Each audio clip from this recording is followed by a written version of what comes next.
Today's hearing is all about better teaching, how we can create an environment in which teachers, principals, and other leaders can succeed. Governors around the country are focused on one issue: better jobs for the citizens in their states. And it doesn't take very long for a governor, which I once was, to come to the conclusion that better schools mean better jobs and a better life. And since no one has figured out how to pass a better parents' law, it doesn't take long to figure out how important a great teacher is. I certainly came to that conclusion very quickly in 1984 when I was governor of Tennessee, and I considered the holy grail of K through 12 education to be finding a fair way to encourage and reward outstanding teaching. I spent a year and a half, 70% of my time, persuading the legislature to establish a career ladder, a master teacher program that 10,000 Tennessee teachers voluntarily climbed. They were paid more, had the opportunity for 10, 11-month contracts, and our state became the first in the nation to pay teachers more for teaching well. And rarely a week goes by that some teacher doesn't stop me and say thank you for the master teacher program. But it wasn't easy. A year before, I'd been in a meeting of Southern governors, and one of them said, "Who's going to be brave enough to take on the teachers union?" And I had a year and a half brawl with the National Education Association before I could pass our master teacher program. Since then, there's been an explosion of efforts to answer the questions that we tried to answer. Great number of states and school districts taking on the questions like, how do we determine what is an effective teacher? How do we relate student achievement to teacher performance? Having decided that, how do we reward and support outstanding teaching so we don't lose our best teachers? In 1987, the Board for Professional Teaching Standards began to strengthen standards in teaching. To date, more than 110,000 teachers in all 50 states in the district have received a national board certification. In 2006, the Teacher Incentive Fund was created to help states and districts create performance-based compensation systems. According to the National Center on Teacher Evaluation, last year, 27 states were requiring annual evaluations for all teachers, 44 were requiring annual evaluations for new teachers, 35 required student achievement and/or student growth to be a significant or the most significant measure of teacher performance. When I came to Washington as a United States Senator in 2003, most people expected, since I thought rewarding outstanding teaching is the holy grail, that I would want to make everyone do it. To the surprise of some, my answer was no, you can't do it from Washington, D.C. Nevertheless, over the last 10 years, Washington has tried. Here is how.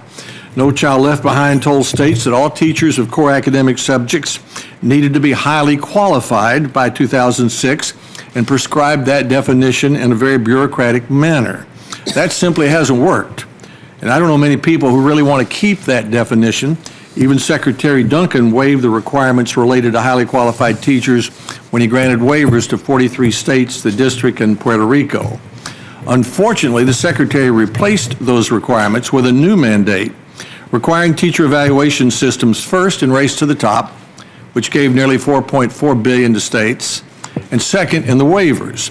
To get a waiver from No Child Left Behind, a state and local school district must develop a teacher and principal evaluation system with 7 required elements, such as 3 performance levels, multiple measures including student growth, guidelines and supports for implementation. And each element must be approved by the U.S. Department of Education. The problem is, after 30 years, we're still figuring out how to do this.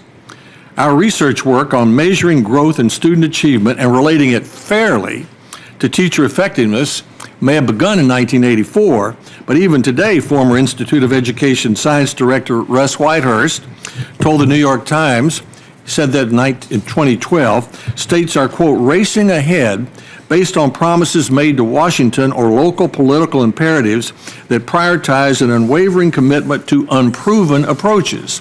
There's a lot we don't know about how to evaluate teachers reliably and how to use that information to improve instruction and learning, unquote. The second problem is some states just haven't been willing to implement the systems the way the U.S. Department of Education wants them to. California, Iowa, and Washington State are examples. They had their waiver requests denied or revoked over the issue of teacher evaluations. In Iowa case, it was because the state legislature wouldn't pass a law that satisfied Washington's requirements. California simply ignored the administration's conditions when they applied for a waiver. Washington State's waiver in April was revoked by Secretary Duncan because their state legislature wouldn't pass legislation requiring standardized test results to be used in teacher and principal evaluation. Instead, Washington wanted to allow local school districts to decide which test to use. Now, whether or not this federal interference with state education offends your sense of federalism, as it does mine, it has proved impractical. The federal government, in a well-intentioned way, is trying to say, we want better teachers, and we're going to tell you exactly how to do it, and you must do it now. That's created an enormous backlash. It's made harder something that was already hard to do. Even in Tennessee, despite 30 years of experience and nearly $500 million in race to the top money, the implementation of a new teacher evaluation system has been described in an article in my hometown newspaper as, quote, contentious. Given all the great progress that states and local school districts have made on standards, accountability, tests, and teacher evaluations over the last 30 years, you'll get a lot more progress with a lot less opposition if you leave those decisions there. I think we should return to states and local school districts decisions for measuring the progress of our schools and evaluating and measuring the effectiveness of teachers. Now, in conclusion, I know it's tempting to try to improve teachers from Washington. I also hear from governors and school superintendents who say, if Washington doesn't make us do it, the teachers' unions and the opponents from the right will make it impossible to have good evaluation systems and better teachers. And I understand what they're talking about. After I left office as governor, the NEA watered down the Tennessee Master Teacher Program. Nevertheless, the chairman's staff discussion graph that we have circulated eliminates the highly qualified teacher requirements and definition and allows states to decide the licenses and credentials that they're going to require that their teachers have. And despite my own support for teacher evaluation, the draft doesn't mention the draft doesn't mandate teacher and principal evaluations. Rather, it enables states to use the more than $2.5 billion under Title II to develop, implement, or improve these evaluation systems. In Tennessee, that'd mean about $39 million. In Washington State, about $35 million, potentially available for continuing the work that's underway for evaluating teachers, linking performance and student achievement. In addition, it would expand one of the provisions in No Child Left Behind, the Teacher Incentive Fund, that Secretary Spellings recommended and that Secretary Duncan said in testimony before our committee was one of the best things that Secretary Spellings has done. And third, it would emphasize the idea of a secretary's report card, calling considerable attention to the bully pulpit.